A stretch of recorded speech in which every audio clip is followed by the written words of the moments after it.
Kazakhs here. So keeping the focus on the jungle with Meteos. I wonder if they first pick Ziggs, because I feel like TPA would take it on the return. This is really a question about whether Cloud9 wants to fully go against what TPA has in their picks or just pick for themselves. And it looks like Cloud9's picking for themselves. Picking for themselves and taking the jungler first of all. Lee Sin here for Meteos, who, as we said, there's no Elise this game, there's no Kazakhs this game. Lee Sin is going to be his fallback champion.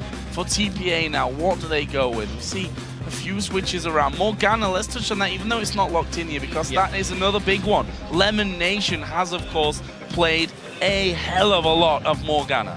Yeah, he played it and lost with it, I believe, yesterday, which was the first time he's lost to Morgana in 13 attempts, if we count playoffs, regular season, and this. So those are some really nice picks early by TPA.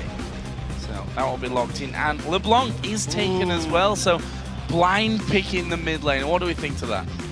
I feel like this is Morning's chance to make a statement. He has stuck to Lulu this whole time. He played one LeBlanc game in the GPL, and it was a defeat. It's a highly mechanically complex champion who needs to win the lane to do stuff. And if he gets lane bullied on LeBlanc, he would be even more than useless. It's a statement by him to pick it this early. Yeah, played that in the Taipei Snipers game 1 in the semi-finals over in GPL, where didn't really go to plan. 4-5-6 was his score, and that Cloud9 here locking in, and well, I'm wrong talking about Lee Sin, of course. Evelyn now is locked in here for Meteos in the jungle, which means we're going to be seeing a Lee Sin in the top lane for Balls. Yeah, it's got to be. How about that? So Balls, even though he sticks to the normal champions up top most of the time, is known for having really good mechanics. And a lot of the North American mid laners actually on the lower tier teams were the ones that were playing Lee Sin a lot and giving the top teams a lot of trouble with it. So that's actually kind of why we saw Dyrus playing it in the finals. He spent a large amount of time trying to pick it up. There is a lot of lane pressure value that he offers. Cloud9's going to try and use it to their own benefit. I should have learned probably by now not to always just assume when you see those picks coming in. I mean, second half of the season, not much Lee Sin played anyway by Meteos. He played it a few times in the start of the NALCS. But let's move on from that. Lucian taken here for Sneaky. Obviously, he's been going for Twitch so far here at All-Stars, but that has been taken away. And we go straight to the other side of the game, because Nocturne locked in here, 4 wins in the jungle, and we're going to see BB taking the Jinx. Nocturne was a big deal in the GPL. It's much more pick prominence over there. But I specifically want to talk about the Jinx because it's more relevant to what happened yesterday. After we saw Sun go off on Jinx in a very nice protective composition where the enemy team didn't have much dive, Taipei Assassins picked a Jinx into a very dangerous composition with many people who can close onto BB. And that's exactly what they did. He died many times in that game. He did not have good protection on Jinx. And it's really BB, I feel like, picking a champion that he can maybe carry the game with if he gets going, but not necessarily the right situation for it. And he's a player who has, when he's got going, pulled off some ridiculous numbers overall. These Draven games earlier on in the GPL playoffs where he'd racked up 16 kills in one game, 19 in another. Obviously, Jinx, a little bit of a different thing, but can certainly get snowballing. We'll see how that all works out for TPA, because Cloud9 have locked in their 2 final choices. Thresh for Lemon Nation and Orianna in the mid lane for Link. It's amazing to think Thresh made it this far through. Yeah. And Orianna was actually one of Blink's first champions that he played in the LCS all the way back in Season 3, so he should be very comfortable on that. A fairly, I'd just call almost normal team comp for Cloud9. A lot of everything, or just a little bit of everything. Very versatile is actually the word I'm looking for. Versus the what is actually fairly heavy dive and not much protection coming out from TPA. What is their final choice for the top lane here?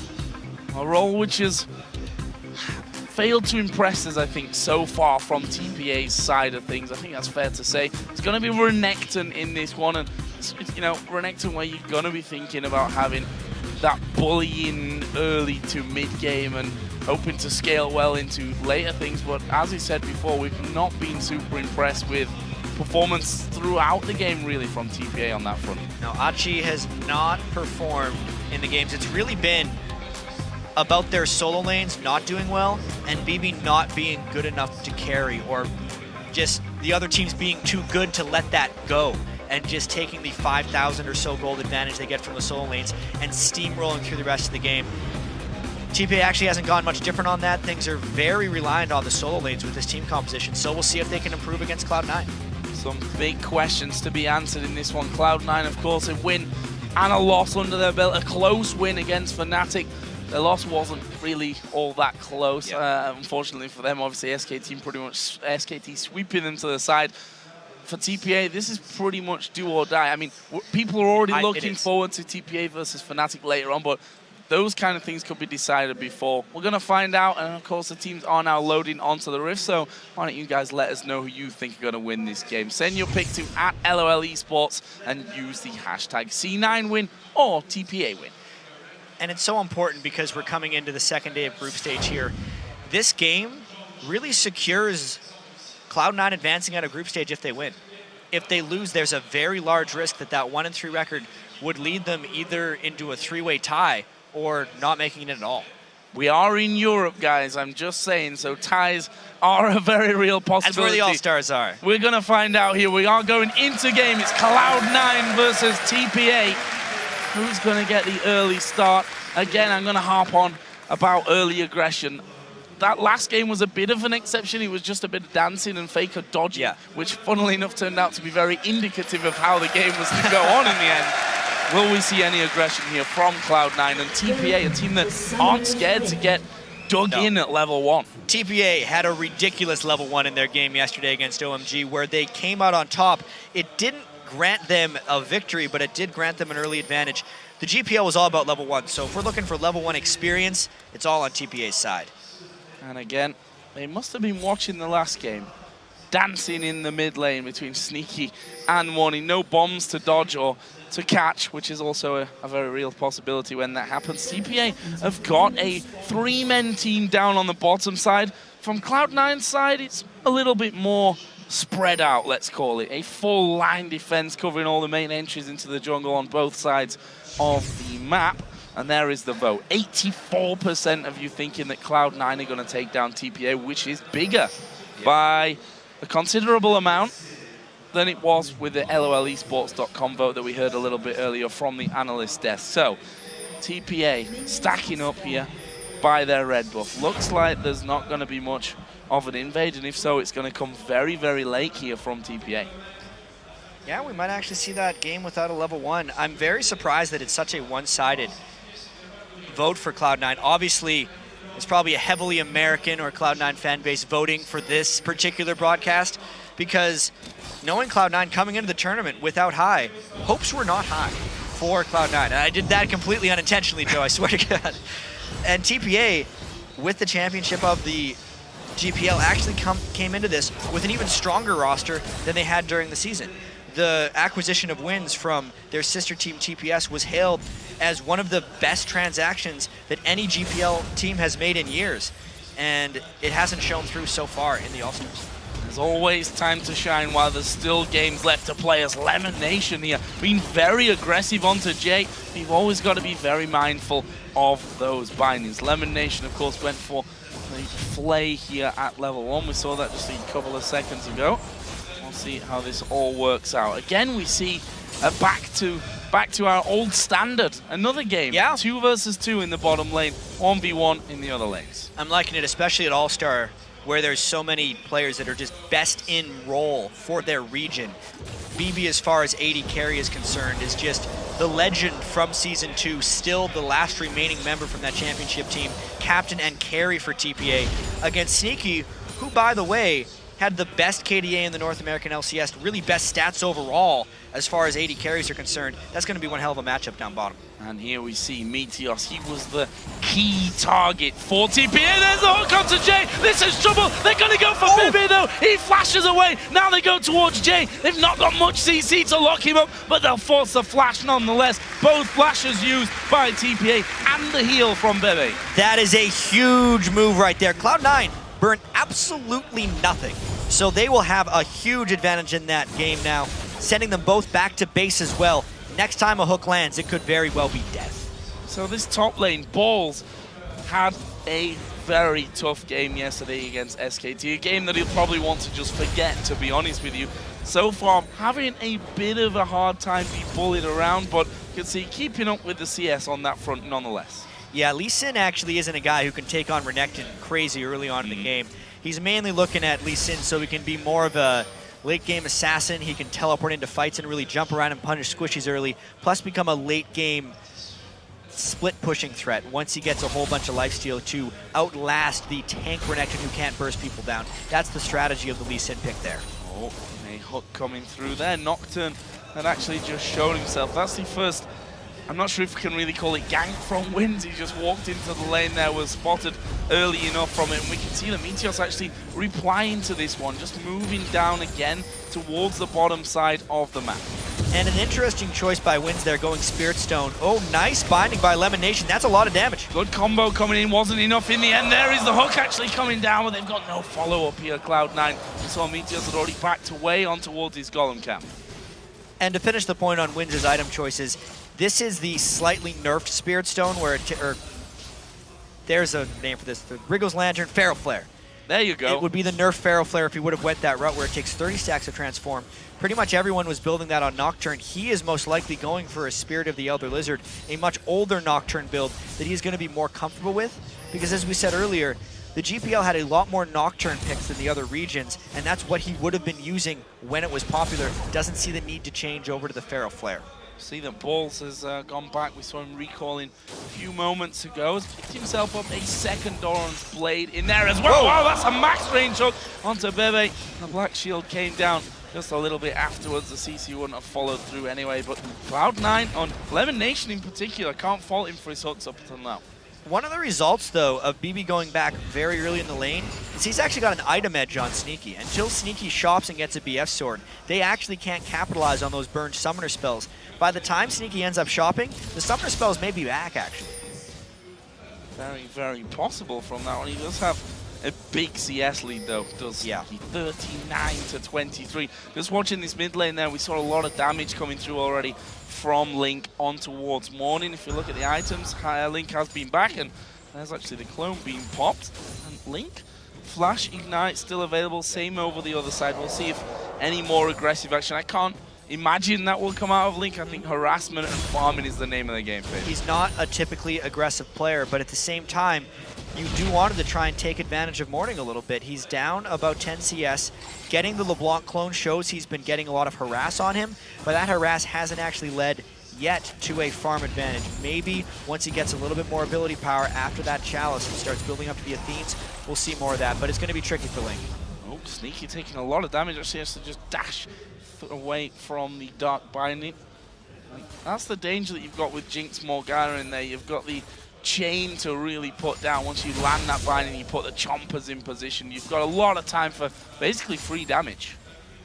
This will be the point now as well where Sneaky gets his BF sword. They went back into the double golem, so he's going to be coming back with that big item advantage. While the summoner spells will be back up for TPA, the advantage will be that BF sword, so it's not actually advantage lost, despite them not getting kills while summoners were down. Morning is going to be gifted the first blue buff for him of this game. Wins just tanking that one up, and it does go over there to Morning. Meanwhile, Meteos, we know him as a player that loves to help Balls in particular get going. We talked about this heavily yesterday. Spent a lot of time in that lane, didn't really get the results from it. We'll see if he goes for it here again. Cloud9 often tries to make Balls their top lane carry, and this gank is no surprise. Low going down, Meteos coming in from the side, and he's just going to throw down a couple of extra hate spikes, but he was already back towards that turret there. It's going to mean the first recall on the TPA side of that top lane. Give Balls a little bit of free time to farm. Cloud9 loves to do repeat ganks or try and use even the harass to get up top to make plays in the jungle. They rely on strong solo lanes to make jungle plays. That's why he has the deep wards. He will do a deep ward into a gank. He wants to smite steal this red. Oh, this could be dangerous. Here comes Meteos from the side, and there is a smite. Wins didn't even know what had hit him there. Well, she was invisible coming in, but Meteos had the timing, and instead of waiting for it to be a smite battle, actually just used a bunch of spells with his smite, so to better secure it from Wins. Great job getting the deep ward off the gank that didn't work into a play that did. Lemon Nation actually getting a ward down by the blue as well. Are they going to look to control that one next time around. Of course, it was taken a little earlier. Here we go, man. though. They're going to throw everything down onto Lemon Nation. He just wanted a ward in the enemy jungle, and what's going to happen is he gives up the first blood, and it goes on to Morning. And that is huge. If we remember the games the TPA did win at the IM World Championships, it's when Morning went off. He was on Ziggs there, but the first blood with the Nocturne gank goes a nice way to helping him against Link in the mid lane. Bit of a setback as well, considering how well this bottom lane had really gone for them in the previous 9 minutes of this matchup. Sneaky was far and away in the lead. Forced to recall there after there's some damage coming in, and that's only a 10 CS difference. And additionally, Lemon Nation didn't decide to go for the Relic Shield Thresh build. He's actually rushed the Sightstone, so he's going to slowly fall farther and farther behind Jay in gold, who's went for the very good gold generation out of him in the Frostfang now. He also just refreshed his red buff, by the way, after stealing TPAs away with his smite, went and took his own. And we'll be just recalling back to home. Want to take a look at the top lane items as well. So that's been somewhat of a quiet lane for us. Good hook landing, but onto the Black Shield, where it basically means very little, let's say. No CC, but you could still actually jump to it afterwards if you wanted to. Yeah. It's one of the weird Black Shield interactions you'll get with that hook. Oh, damage from Morning. Gets the chains off on towards Link, but again, no real massive damage to come through. Obviously, it was both players starting out towards that Athene's Unholy Grail. Chalice and the Fiendish Codex already there for Link. Just a Chalice in for Morning at this point of the game. But he's trying to press a whole bunch harder, maybe saving up for completing it outright. There's a lot of similar item builds going on in these lanes, and it's just all about who can actually rush it properly. They go back and buy incremental, and then they trade advantages. Oh, they're going to get baited into this one. There is Meteos from the side, and his ultimate not really connecting, but they're going to land the Q there. It is going to be Meteos tanking up the turret. Ball gets a kill, and now they're going in with Morning and Link here. Oh, wow. Way off right there by Link. He was hoping to get a kill. Maybe he can still get it. I wondered why he'd come straight back into that one. Link getting a massive burst of damage back down onto him. Now Lemon Nation and Sneaky with that extra pressure across the map, actually stepping forward here in the bottom lane, looking for that hook. Didn't quite work out for them, but brings Cloud9 back level in kills and actually slightly ahead in goal. Oh, the binding here on the chompers, on the binding. That's a good playback from Lemon Nation. He's going to get ulted up though by Jay. The culling coming from the back here from Sneaky. Super mega death rocket flashed away from. Don't think he was low enough anyway. Still a nice trade of skills there. You can see that bottom lane is actually starting to even out a little bit because of that binding. But to get back to that mid lane fight, even though you miss the shockwave, the level 1 shockwave isn't actually what does the damage. It's the ball movement and the command dissonance afterwards. So when Morning came back in, he didn't necessarily take that into account, got bursted down anyway, and nearly died.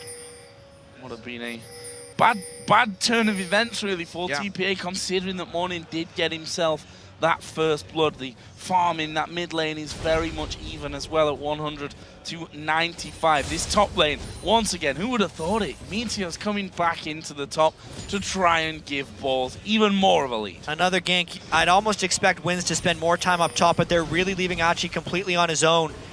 Meteos going to be able to get into that brush, and Nocturne's going to want to gank bottom. There's a chance these ganks could happen simultaneously if the times present themselves properly. No ultimate at the moment on Renekton. It just came back up. Oh, bit of a face check there from Achi, and they're going to dive it.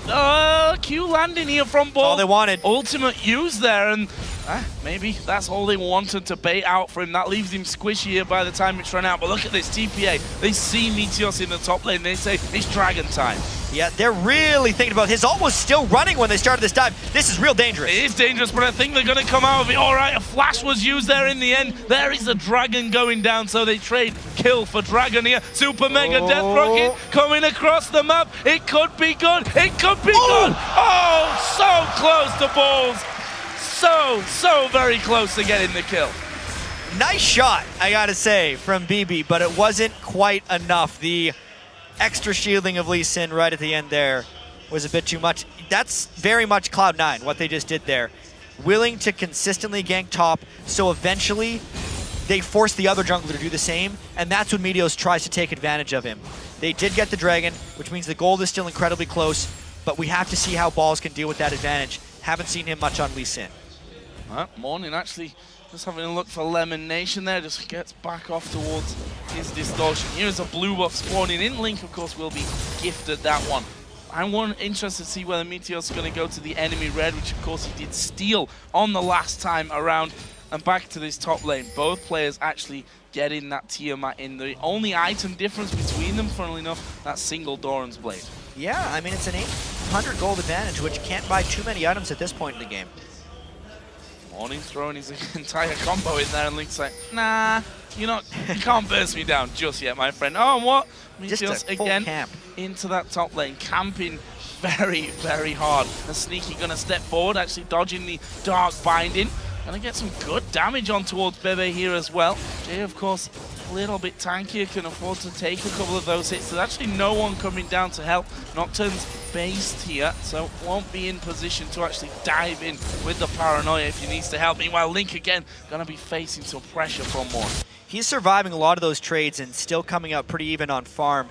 And the bottom lane for Cloud9 has been doing spectacularly. It's really bad news for TPA if BB is losing that 2v2. That's one of the reasons Wins can't counter gank the top lane ganks, because he's trying to help out the bottom lane and getting sucked into other parts of the map. Yeah, trying to bait Link in. Sadly for TPA, Meteos had already had a look there and spotted Nocturne waiting on top of that turret, and in the end Wins decides, okay, not really going to get him with a chance to do anything on this side, so I'm just going to back off. We've also seen Jinx backing away here as well. Bebe picking up that Bloodthirst. It leaves them pretty much even in terms of damage down in that bottom lane. There's just that, again, that single Doran's Blade that separates the two of them. Oh, they definitely spotted Meteos out there. He was trying to sneak up, but I wonder if that's going to stop him. Yes, this time they're actually sending aid, but that's going to pull from other lanes. We were talking a bit about Wins earlier and how he hasn't looked great in the games, but he's actually made a lot of really great escapes. He's just constantly having to put himself in bad situations on Nocturne here, where he's got to maybe gank a Renekton for Renekton who's behind, or just try and brute force a bot lane gank who is also behind. They're hard decisions to make, and while he can be great mechanically, you can't do everything if your lanes are losing straight up.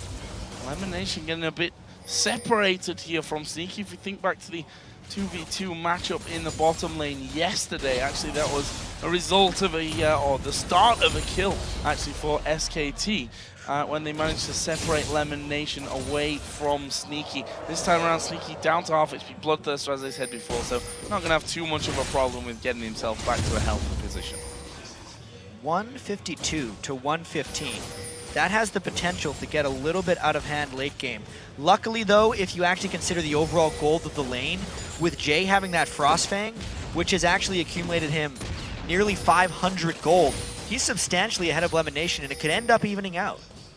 Just being down in CS because they're getting more gold from the support items. Oh, flash in there and flash away just as quickly from Lemon Nation. Meteos had already moved around, hook got thrown out, but not landing really, and a bit of a catastrophe on both sides of things. The flash from Jay, Lemon Nation, good reactions to do that. Now they're pushing out. They must know that Meteos is here. Yeah, well, Morning had roamed down once again. Or sorry, Morning had roamed down once again on LeBlanc, leaving the mid lane open. He still hasn't been punished very heavily on CS. I almost feel like if that binding would have landed, that might have been a counter gank for Meteos, because it would have been right on top of the turret. Really, really tense game here, Joe. Neither team wanted or really can afford to be making mistakes here. TPA in particular, of course, still chasing their first victory here at All-Stars 2014. We'll see if they can get that here today. Of course, they still have one more game to play after this, which will be our last game of the day against Fnatic. And, well, that could certainly turn out to be a big deciding game. Remember, Cloud9 still has to play OMG, who, even though they lost to SKT today, look very clearly like the second strongest team in the tournament. So this is kind of a must-win for both teams. Cloud9, because they don't necessarily want to fall into a tiebreaker game. TPA, because they want to stay in. Hook landing again from Lemon Nation. Again, his accuracy with that has been pretty strong. Here comes the TP. They're all going to go towards Bebe. He flashes away. The calling will be enough. It's Meteos actually gets it in the end. Now Jay's coming around. Here is Archie as well from the backside. That's a lot of damage that he's putting out, but he's taking even more back. And this may be a double. It will be a double. Meanwhile, Link is having to go. At Morning flashes in. Get out, Wade. He's going to get the kill. Brilliant from Link. Big cheers coming out for them right there because they killed 4 members of TPA, and the gang tries to come in from whence Canlink escaped. He's do a lot of damage. The Fear's pretty much going to seal his fate there, and that's a good reaction back from Wind. But in the meantime, Cloud9 pushed and took the turret. Honestly, you kind of have to question why that Nocturne ult wasn't burned during any of the big fights which they just lost. It would have been rather useful for them. Cloud9 completely beat TPA and wins to the punch, getting those kills, and now they're trying to take down this Dragon before TPA can make it, but they started it a little bit late. This could lead to a team fight. This could lead to disaster if they're not careful. There is the Dragon going down, goes over to Cloud9. Meteor's forced to flash, didn't want to risk. Jay coming in, super mega death rocket. Again, so very close. 60 HP left there. 60 HP is enough. BB has been so unfortunate with those super mega death rockets, not quite finishing off twice now. That would have been huge for his overall scaling in this game because he's picked himself what needs to be a bit of a hyper carry. He doesn't have the big protection on this team with that Jinx. Throwing it back for TPA though. That's their first one of the game. Still low scoring when we look at turrets and how the meta really is, but with that said, we have been seeing more and more of our older 2v2 standard lanes with the top laners facing off against each other, which I think Cloud9 aren't too unhappy about. They feel strong in their 2v2 and they know that Balls is always going to have basically a 2v1 lane because Meteor spends so much time there. And when it's mattered most for Cloud9, they've actually been best at the standard laning phase games. I think back to their NALCS finals against Team Solomid, and they played all 3 games as standard as the lanes come. They've also wanted to do that in their games here at the All-Star. Oh, Elimination, how fast are you? Very fast, apparently. Manages to get the damage down. Morning going low here. The Colleen comes through. Winter's dead. Shockwave comes in. Meteor's actually picking that one up. Gets the killing spree. Sneaky's taking the outer turret. Will they go for the inner? LeBlanc is so very low. There's no defense there for them. Cloud9 is really starting to take control, fully invading the jungle right now. They have left the bottom lane slightly exposed, but it's because they took so many more advantages on the rest of the map. They are trying to take advantage now of that Ravenous Hydra Lee Sin and the pressure he can potentially create, knowing Achi can't go back to that top lane safely. And he's in the mid, just pushing that one out there, giving that cover and making sure that there was no fast push on towards the inner tower. Bebe was thinking about recalling there. I think actually he turns around onto Sneaky. He's got a super mega death rocket. Here is Meteos though, and Sneaky just backs away. Meteos tanks up the rocket, and that's a kill for nothing. And a turret in the top lane from Balls. I really feel like Sneaky took advantage of BB's need to carry games right there, because that was an unsafe fight to engage in for BB, even if he can win a 1v1. Sneaky knew he had Meteos in the back pocket. Classic bait, but it really preyed on the instincts of BB. Oh, Elimination. Are you going to go down? That's a lot of damage from Morning. In the end, he spotted Meteos around the side. He's like, no, I can't really go that deep. Here is Balls, though. He's going to have 2 men coming around. That's a good finding. There's the third as Winds comes in. Can Balls get away from this one? He's feared up for what surely feels like a day. Kicks one back. Doesn't get the knock up onto Winds. Flashes away from the binding. But there's the paranoia. His life stealing like a boss, but it's not enough to keep him alive. And now Meteos 1v1 against Morning. Morning just using the distortion to get away, but that wasn't a close duel. No, that was Meteos popping out of stealth and nearly taking down Morning. Morning has started to fall behind in this game. In fact, he's going for the Deathfire Grasp LeBlanc build, which is single target. And this near escape by Balls, it didn't seem like it was going to come. He really looked dead to rights. Dark Binding into Fear. Finally, he can start running away. The kickback just barely missed Winds, but then he still had the flash, making the ult burn. And if he would have juked this last Duskbringer by Nocturne, he very well may have escaped. I'll give Balls his due. He was in the right direction to juke it there. Yeah. But he was just too close, so that point blank, a little bit easier for him to land. Here's Cloud9 again up by the Baron area, and again on the clear out mission. See that Link doing a lot more damage than before. Needlessly large run. I want to actually compare that build over with Morning, who's gone for that very much blow up a single target with the DFG after his Athenes. I kind of question it right now for Morning. I know that Faker's favorite LeBlanc build is the death cap afterwards, and he still manages to assassinate people because LeBlanc just has a lot of single target damage by default, but the wave clear and the map pressure in the team fight of the death cap is just that much higher. He's going to maybe use the Deathfire Grasp to get rid of Lee Sin when he dives in, because honestly the tank line of Cloud9 isn't extremely tanky, they're just fairly tanky, and if they can get the Lee Sin down through the Banshesville, maybe they could take him out. but it kind of just, to me, screams that he's behind in the game and still trying to get enough damage to kill even one person. Feeling maybe a little bit desperate, as we saw while we're looking at Sneaky and Bebe there in that mid lane. The fight that was baited earlier on, Sneaky was at half HP, but with a Bloodthirster, a Zeal, and a Phage, and was saying, okay, I can still fight you here. This is a fight that I want to take. Meteos came in there, and that was the 4th assist, actually, for Sneaky. He's not quite been as lucky here in terms of picking up kills. That was a very close hook to landing on towards Jay, and look at that, Bebe and Sneaky having a bit of an encounter underneath the turret. Here comes the Paranoia. They're going in for Link. Have they got the damage here? They will do with that DFG. Actually, it wasn't even used, so forget about that one, but they get the kill nonetheless. And that was just Wins burning his ultimate right there to finish off Link. The question then remains, can TPA make advantage of that? Because with the Nocturne ult down, a lot of their team fight initiation would be lost. And if they don't make anything happen, I feel like Link is going to be all right with that death. So TPA themselves, after that kill, just trying to get a bit more control back over the Baron area. Nice warning coming in. It does definitely hurt, there's no doubt about that. But imagine if that was a death cap. Sneaky would have been much closer to death off of that one and far more scared back. He didn't even use the DFG in their actual kill. So he's got to pick up his game still.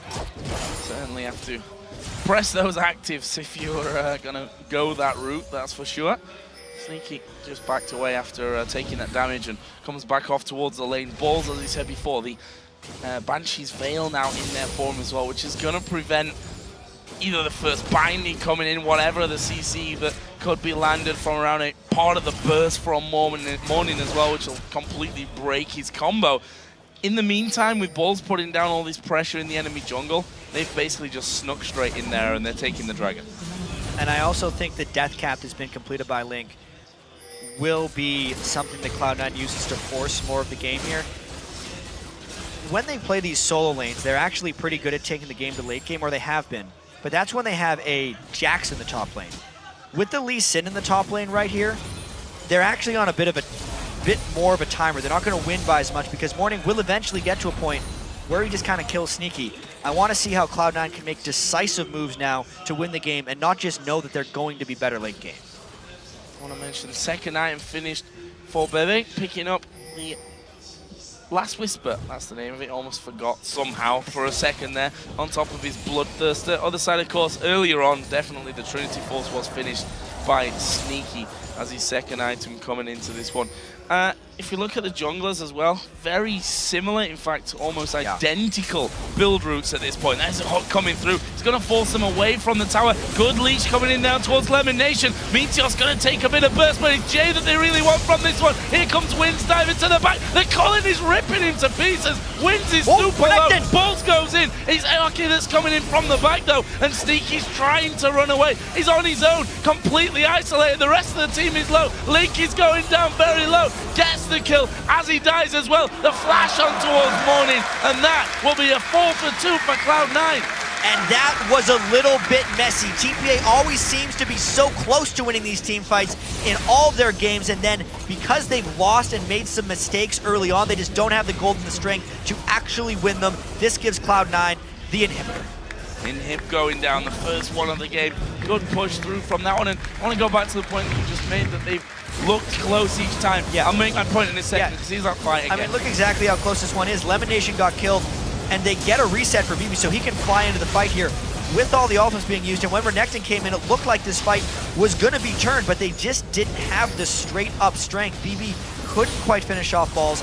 Link came in from a flank, got a bunch of damage on it, and then TPA just kind of ended up having to fall back. If they were a little bit stronger, if there was a Phantom Dancer actually finished onto BB, or a Death Cap onto Morning instead of that DFG, because just damage-wise overall for the fight, they might have been able to turn that. All the low-health people on Cloud9 ended up steaming through and getting the inhibitor. So back to my point then, because we've seen from TPA some moments of very, very promising signs. Moments of brilliance. We've seen moments of brilliance from them, but they've only been moments. We've not seen consistent, time after time, top level team fights, decision making from them.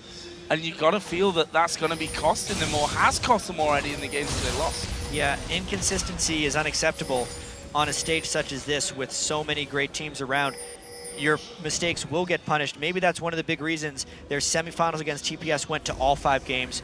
Their finals against HQ went to all 5 games. They are an inconsistent team that has moments of brilliance and moments of failure. Just too many moments of failure to actually win games here. Oh, and this could be a moment of failure. Wins is not really paying attention to that one. Damage coming his way. Actually dives onto Lemon Nation. Renekton at the back is doing good damage, but will fall in the end. And that will be a 1-for-1 trade, but it's going to keep going. Balls in the middle of the team is wrecking faces. Morning goes down. 3 of TPA do manage to escape. Cloud9, though, only losing the 1. With the champions left, they're going to go Baron, surely. Exactly. 2 main carries down for TPA. Just the support. Lemonation is absolutely fine with dying on this one if it means the Baron for his team. Everyone on TPA had to go back to base. Baron completely uncontested. I want to go back all the way to before the start of this game and TPA's publicly disclosed game plan. Yeah. Stop Meteos from doing his business. 6-0-6 Meteos. It didn't work. They weren't able to stop him from doing his business. And let's just take one more look at this fight because Meteos leading the charge actually uses ultimate on the back line because the front line could be dealt with by Cloud9. They kept very good range of Renekton and then could just all come in afterwards. Balls wasn't even there at the start of the fight. Lands the Q, decides to go in and really just keep TPA occupied so that they could clean up Morning. They isolate him on the side, sneaky focuses. They still have the good in-fight play from those guys and it ends up giving them a bear. Yeah, Balls is definitely looking a shade better than their loss against SKT yesterday. 4-1-5, you see they're so at home with the build that he's got there with the Randuin's on, with that Ravenous Hydra. And all the lifesteal you saw in the middle of the fight is tanky enough to hold them off. And he's lifestealing away anyway whilst doing good amounts of damage. So Balls definitely is, as you mentioned yesterday, the carry top laner that really Cloud9 needing to be. He seems to be getting back into that role here today. And he's really bouncing back from the really tough game he had against SKT. He was pretty happy at the end. He did kill Faker and make him miss a bunch of skill shots, so he did say it was worth on social media. And speaking of social media, actually, it was made public by TPA early on in the All-Star when they were scrimming Cloud9. They 3-0'd them in one of the scrim sets. But what was unknown to the public is the next day, Cloud9 scrimmed them and 3-0'd them back. So it just kind of goes to show you how game time and scrim time can be so much different, and the results can vary because scrims are so strange. It's very, very foolish to take scrim results at face value and say one team is better because Cloud9 is better here. Cloud9 going in for the inhib turret. The TP was aimed out there, and well, they killed the turret before that could actually happen, and now with the inhib in the middle lane respawning, they're just going to go straight for that one. Balls gets hit with a binding, but as I said before, he just life steals that back up instantly. They take down inhibitor number 2 there, as we see. Aki is in the top lane, tried to recall back, to teleport back in towards his base, but in the end, can't really do anything apart from shove this lane down. We should also mention in turrets here, 2 is what TPA have been able to pick up, not being able to hold with Cloud9 on that front. And their team as a whole actually isn't that good at sieging or playing the lane game. They're trying to go in for a dragon here. That's a big mistake. They are far too late for the dragon. Wins dives in, but he is squishy as you like. It finish him off pretty much instantly. Jay is low. Jay is dead here. It's Meteos that picks up that one. Renekton coming in from the side with his Dominus running. Decides I can't even fight this one. Link's gonna go for Pepe. The shockwave gets him. And now they focus on towards Renekton, who's going down slowly but surely. And that, my friend, is going to be an ace here because Morning is trying to get away. And Ball said, no you don't. Cloud9 are going to push through here and go for the win. They just finished this game after getting the lead. The crowd erupts. Cloud9 gets the second win. And that is the victory that basically sets TPA up for a showdown later on in the day with Fnatic. That is, of course, if Fnatic don't beat SK Telecom T1 later, that could really turn things at the bottom of the groups a little bit more interesting. But for now, it's Cloud9 here that have got the job done. They go 2-1 in the table. And that was just Cloud9 bouncing back very well from their defeat to SKT yesterday. It's going to be a question here on how well Cloud9 does when things go according to plan and how well they can adapt to change, because this is another game that went very according to plan to them. They got the standard lanes, which minimized the amount of movements they had to make around the map, which is their weakness without High, because they have inexperienced time together as far as never really playing with Link before this event. This game worked great though. 2 wins, that means they move on. And we saw that Meteos, they actually, Cloud9 themselves banned out the Elise. Funnily enough, after all those games in a row where Meteos, I think it was 7 in a row, 5 from playoffs, 2 from Euro All-Stars, they banned that Elise themselves to stop Wins taking it. He himself played both games so far on All-Stars on that Elise. Then Kha'Zix was taken away, and Meteos says, okay, then it's Evelynn time. And the thing is, if you watch Cloud9 games, that he's going to spend a lot of time in that top lane. Problem is, when you can't see him, it makes it a lot harder to stop that from happening. Exactly. And it's not like Wins could have just spent all the time up there, because if he did, they're fighting 2v2s against a Lee Sin, which isn't necessarily a huge advantage. They'd be wasting time or just kind of trading up there. And it's on Sneaky and Lemon Nation, who are honestly probably the most underrated bottom lane in North America. Everyone talked about X Special Turtle or Double Lift After with a Rush Hour and just hailing them. Yet always, at the end of the day, the top of the table, it's Sneaky and Lemon Nation, and they don't even get ganked for. But they're always top of the table as far as numbers go. They're really good duo bottom. They beat up BB